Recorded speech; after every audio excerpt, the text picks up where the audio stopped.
Psoriasis एक auto immune disease है जिससे बोलते हैं कि लाइक ये होता है कि बॉडी के मतलब कुछ डिफेंस मैकेनिज्म होते हैं जिससे वो बाहरी चीजों से लड़ता है। इसमें क्या होता है वो बॉडी की प्रॉपर्टी जो होती है वो बाहरी की चीजों में और अपनी चीजों के पहचानने की वो लॉस हो जाती है सोरियासिस में। तो फिर क्या होता है बॉडी अपने सेल्स को भी फॉरेन सेल्स की तरह रिकॉग्नाइज करता है और फिर उसको डैमेज करता है। तो अब बॉडी में कुछ ऐसे सेल्स होते हैं लाइक टी सेल्स हुए ये सब। तो उसको फिर डैमेज करने लगते हैं लाइक वो फिर बाहर में जो मोटे-मोटे प्लाक के फॉर्म में दिखते हैं और फिर पेशेंट्स उसमें इचिंग बताते हैं, इन्फ्लेमेटरी मेडिएटर्स रिलीज़ होते हैं, जिसकी वजह से ये सारे कंप्लेंट्स आते हैं। तो अगर इसको डिफाइन करें तो यही कहते हैं कि ये क्रोनिक डिज़ीज़ है, जो कि बार-बार होते रहती है, रिकरेंस होती है और इसमें वेल डिफाइंड एरिथमेटस प्लाक बन जाते हैं बॉडी सरफेस पे। बॉडी का जो बाहरी सरफेस होता है, जिसे हम लोग एक्सटेंसर सरफेस बोलते हैं, मेनली उस पार्ट में ये देखने को मिलता है। और इसके बहुत सारे टाइप होते हैं। कुछ होते हैं जो कि उसे लोकलाइज़्ड होते हैं और कुछ होते हैं जो कि थ्रू आउट द बॉडी होते हैं। मेनली जो होता है सोरियासिस को हम लोग लोकल पार्ट में ही देखते हैं। लाइक हैंड हो गए, फुट हो गए, वो सब। फिर बैक हो गए, उन सब में मतलब इसे बॉडी का मेडिकल टर्म में इसे एक्सटेंसर सरफेस बोलते हैं हम। तो उन सब पार्ट में सोरियासिस ज़्यादा दिखता है। वजह इसके मतलब बहुत सारे हैं जिसमें कि ये एग्रीवेट हो जाते हैं। लाइक स्ट्रेस में, कहीं पे ट्रॉमा होता है बॉडी के पार्ट में, फिर उस ट्रॉमा की वजह से भी ये सोरियासिस एक सेग्रीगेट आगे मतलब बढ़ सकता है। ये हो गया, फिर से अगर इमोशनली पेशेंट अगर स्टेबल नहीं होता है, कुछ ड्रग्स होते हैं जो कि अदर डिजीज़ के लिए चलते हैं लाइक हाइपरटेंशन हुआ, उसमें भी मतलब पेशेंट्स में बहुत कॉमनली लाइक पेशेंट्स अगर थोड़ा मेंटली अनस्टेबल हो तो उसमें एक लिथियम दवा दवा चलता है, उसके वजह से भी देखा गया है कि सोरियासिस एग्रीवेट कर जाता है।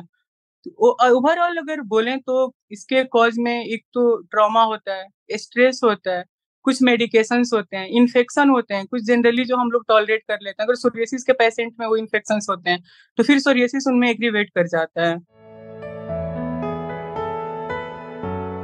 इसमें मरीज़ को सबसे पहले एक टिपिकल इसका जो साइट है, उस बेसिस पे हम लोग इसको सबसे पहले अगर पेशेंट्स कोई आता है, तो हम लोग उसका साइट देखते हैं कि किस साइट पे ये इन्वॉल्व है। तो मेनली वही देखा गया है कि बॉडी का जो बाहरी हिस्सा होता है, वहाँ पे होता है। फिर दूसरा होता है कि ये मतलब प्लाक उसे अगर मेडिकल टर्म बोले तो वो प्लाक बोलते हैं। उसमें फिर हम लोग उसको गेरेटाज़ एक टेस्ट होता है हमारे, जब वो पेशेंट ओपीडी में आते हैं, तो हम उसके ना मतलब स्केल को हटा के देखते हैं तो वहाँ पे वो बहुत ज़्यादा और वो सिल्वरी व्हाइट जो होता है, उस तरह के उसमें से स्केल बाहर आते हैं।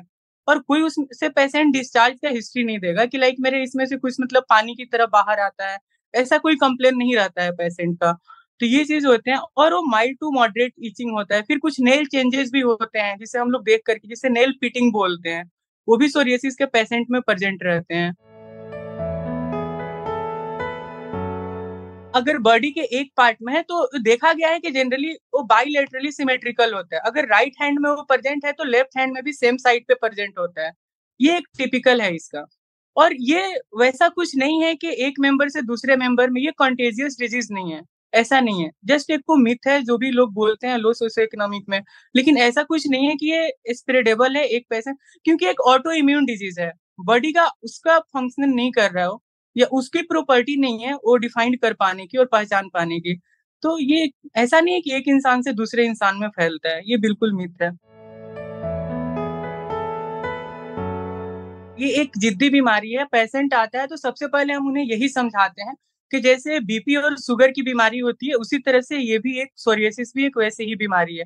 इसे हम ट्रीट नहीं कर सकते हैं, कंट्रोल कर सकते हैं। ये सबसे उसे ज़रूरी है, हमें सबसे पहली जो मेन चीज़ है ट्रीटमेंट के बारे में पेशेंट को काउंसिल करना। बीमारी को हम लोग ट्रीट नहीं कर पाएँगे, इसे हम एक कंट्रोल कर पाएँगे। जैसे डायबिटीज़ और बीपी के पेशेंट्स होते हैं, हाइपरटेंशन के पेशेंट्स उनमें। और इसका ट्रीटमेंट है, इसकी हमारे यहाँ ग्रेडिंग होती है, वो मतलब कितना एरिया इन्वॉल्व है, उस हिसाब से, कि माइल्ड है या मॉडरेट है या सीवियर है। उस बेसिस पे हम लोग ट्रीटमेंट को डिवाइड करते हैं। अगर माइल्ड होता है तो फिर उस केस में हम लोग टॉपिकल कॉर्टिकोस्टेरॉइड लगवाते हैं। एक विटामिन डी एनालॉग होता है कैल्सिपोट्रियोल, वो हम लोग यूज़ करते हैं as a first line management. फिर सेकंड लाइन मैनेजमेंट के फॉर्म में हम लोग लाइट थेरेपी को भी यूज़ करते हैं। जिसे नैरो बैंड यूवीबी और यूवीए थेरेपी बोलते हैं उसे यहाँ पे। फिर उसके बाद से मॉडरेट टू सीवियर में होते हैं। तो मॉडरेट में देखा गया है कि मतलब थोड़े-से मतलब टॉपिकल जो क्रीम के फॉर्म में आते हैं उसे तो लगवाते हैं, साथ में सिस्टमिक ट्रीटमेंट भी हमें स्टार्ट करने पड़ते हैं, जिसमें मोस्ट कॉमनली ड्रग यूज़ जो होता है वो मेथोट्रेक्सेट है। अगर इस पे पेशेंट रिस्पॉन्ड नहीं करते हैं तो फिर आगे का next line management like cyclosporine होता है कुछ मोनोक्लोनल एंटीबॉडी फॉर्म में कुछ ट्रीटमेंट्स आए हमारे, जो कि वो होते हैं रिटोक्सिमाब है, सेकुकिनुमाब है, उटसिकिनुमाब, ये सारे दवा भी हम लोग यूज़ करते हैं। और सीवियर फॉर्म में हमारा first line management UVA therapy पे होता है, उसे लाइट थेरेपी देते हैं। फिर उसको वो क्रीम फॉर्म में जो भी हमारे टॉपिकल कॉर्टिकोस्टेरॉइड होते हैं, टॉपिकल कैल्सिन्यूरिन इनहिबिटर हैं और भी सारे विटामिन डी एनालॉग, ये सब यूज़ करते हैं। फिर उसके बाद से सिस्टमिक उसमें हम लोग मेनली देखते हैं कि साइक्लोस्पोरिन से हम लोग स्टार्ट करते हैं। उसको पहले कंट्रोल कर फिर पेशेंट को मेथोट्रेक्सेट पे स्विच करते हैं। कुछ लोग गाइडलाइन में दोनों को साथ में यूज़ करते हैं, मेथोट्रेक्सेट और साइक्लोस्पोरिन को। फिर धीरे-धीरे आगे चल के साइक्लोस्पोरिन को हटा लेते हैं और मेथोट्रेक्सेट पे पेशेंट को लाइफ लॉन्ग रखते हैं। ये इसके ट्रीटमेंट के ओवरऑल। पेशेंट को अगर रिजल्ट देखना है तो 2 से 3 वीक काफ़ी होते हैं, उसमें पेशेंट को डिफरेंस दिखने लगता है। और जो हमारे अभी न्यू ट्रीटमेंट्स आए हैं कुछ जिसे हम लोग यूज़ भी करते हैं यहाँ पे, इवन ये भी देखे हैं कि 2 वीक में कंप्लीटली लेकिन लाइक साइक्लोस्पोरिन हमारे एक मॉलिक्यूल है जिसे हम लोग यूज़ करते हैं। 2 वीक में देखा गया पेशेंट का लगभग कंप्लीटली बहुत सारे पेशेंट्स में मतलब खत्म हो जाते हैं सारे लेजन्स और बहुत सारे मतलब 6 से 8 वीक में मतलब ऑन एन एवरेज बोलें तो 2 से 3 वीक में पेशेंट्स को रिजल्ट अच्छे इम्प्रूवमेंट आने लगते हैं।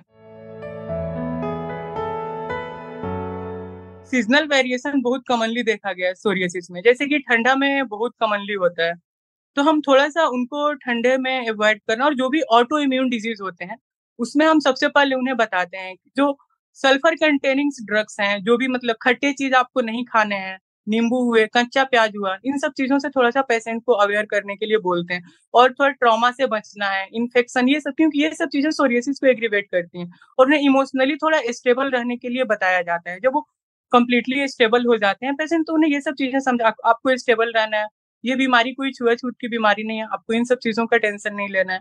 जस्ट एक बीपी और शुगर की तरह, तो इसे हम लोग कंट्रोल में रखेंगे, क्यूर नहीं कर सकते और बाकी नॉर्मल लाइफ़स्टाइल के बारे में उन्हें थोड़ा-सा कि और हेल्दी थोड़ा-सा ओबेसिटी भी है, वो सोरियासिस को एग्रीवेट करता है, तो थोड़ा-सा उनको फिट रहने के लिए ये सारी चीज़ें हम लोग उन्हें समझाते हैं।